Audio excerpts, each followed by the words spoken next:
Hello everyone, I am Professor Sushan Mohite, working as a Head of Electrical Department from Praveen Patil College of Diploma Engineering and Technology. Now we start the unit number 3 of subject Electrical Power Transmission and Distribution. The name of the unit number 3 The name of the unit number 3 is Extra High Voltage Transmission. The course outcomes of the unit number 3 is interpret the parameters of extra high voltage transmission system. Means from this unit we get the outcomes is the parameters of we get the information or we get the knowledge about the parameters of the extra high voltage transmission system. Next. Okay, the introduction part of the unit number 3, that is the extra high voltage transmission. Demand of electrical power or electric power is increasing day by day. For huge power transmission, economically, the voltage of transmission should as high as possible. In our country, the existing transmission voltages are 33 kV, 66 kV, 110 kV, 132 kV, 200 kV and at the most 400 kV. The above mentioned voltages are termed as high voltage, that is the HV. Beyond 400 kilovolts are termed as extra high voltage.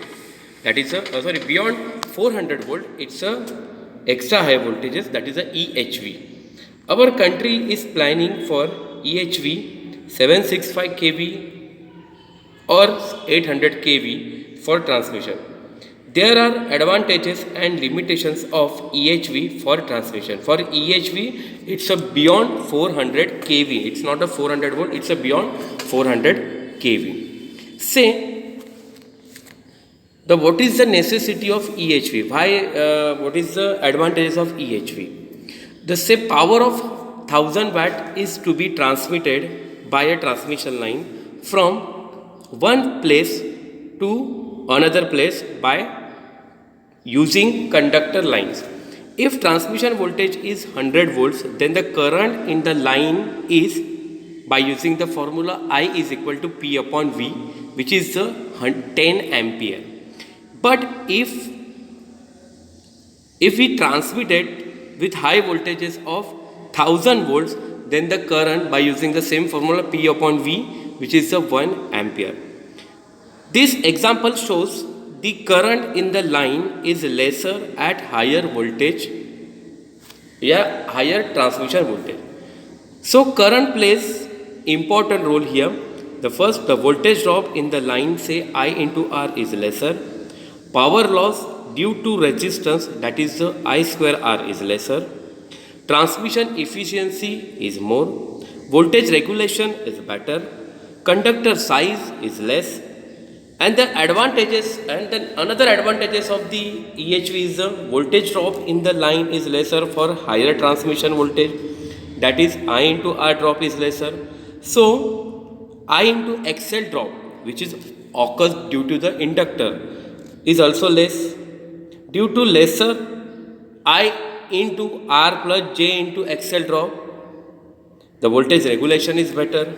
The line copper loss is lesser, that is the 3 into I square R, as I is lesser for higher transmission voltage.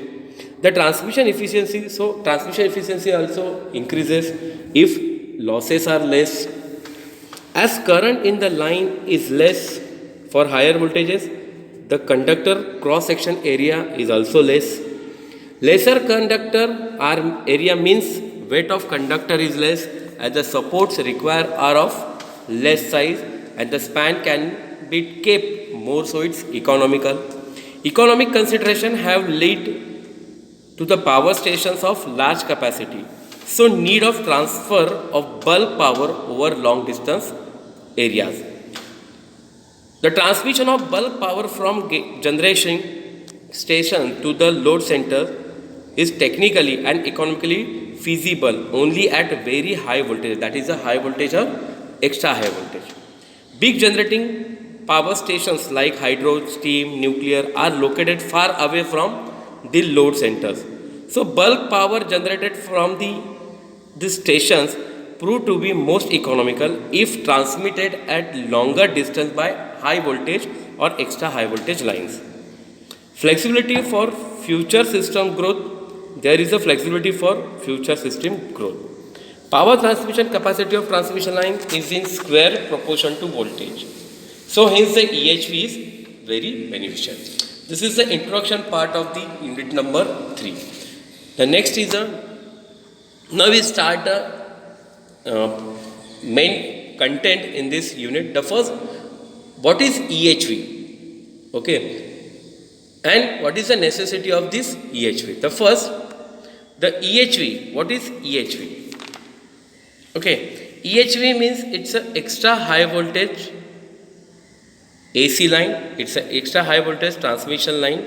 Okay, the line whose voltage ranges is more than the 220 kV. Okay, in previous introduction part we already discussed the voltages. It's more than the 220 kV or it's more than the 400 kV, then it is called as a EHV. Okay, then what is the necessity of EHV? We already discussed in introduction part.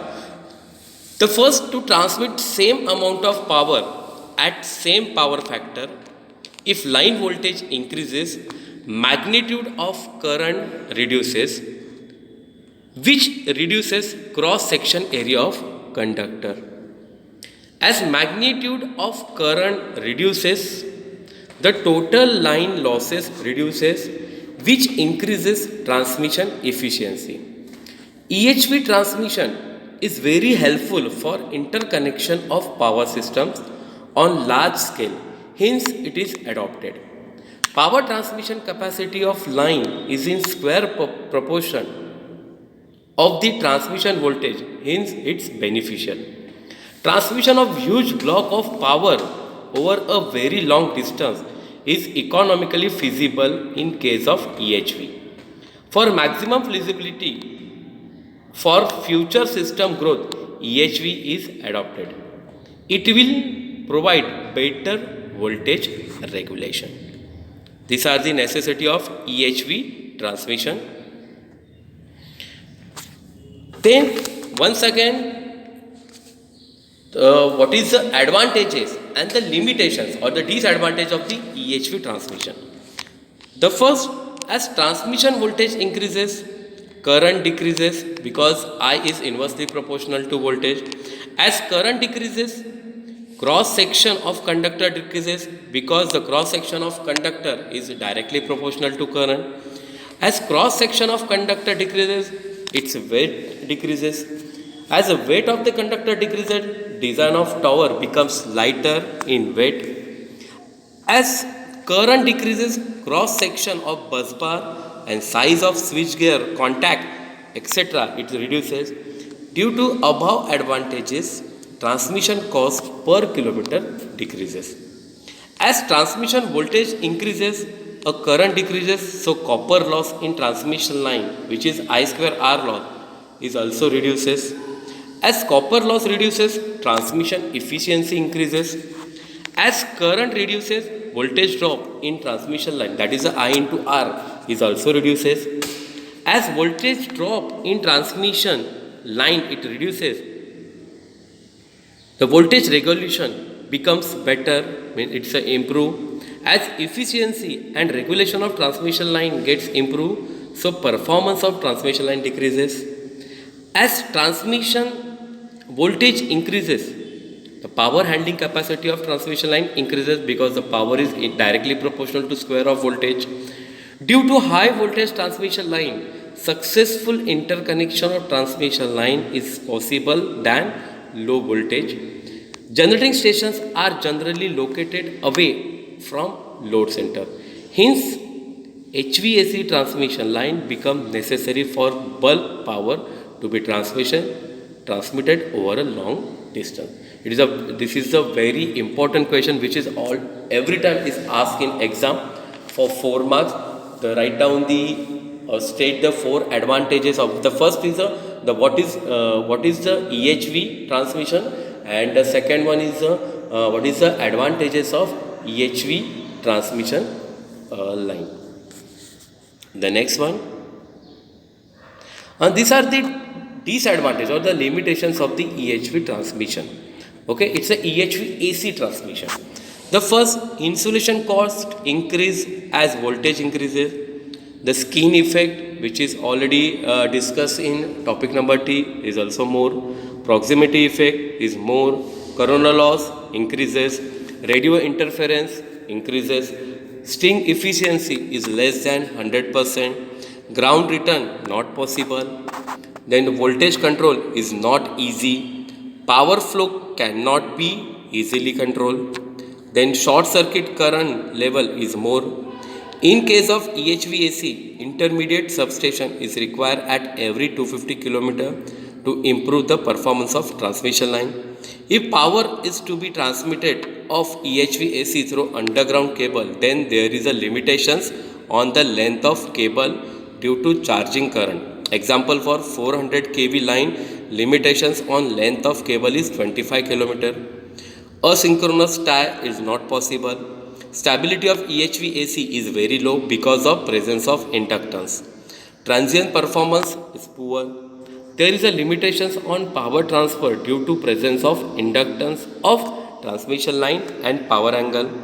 To improve the performance of transmission line, additional equipment such as series and shunt reactor and capacitor are required, which increases the cost of substation. These are the disadvantage of EHV AC transmission.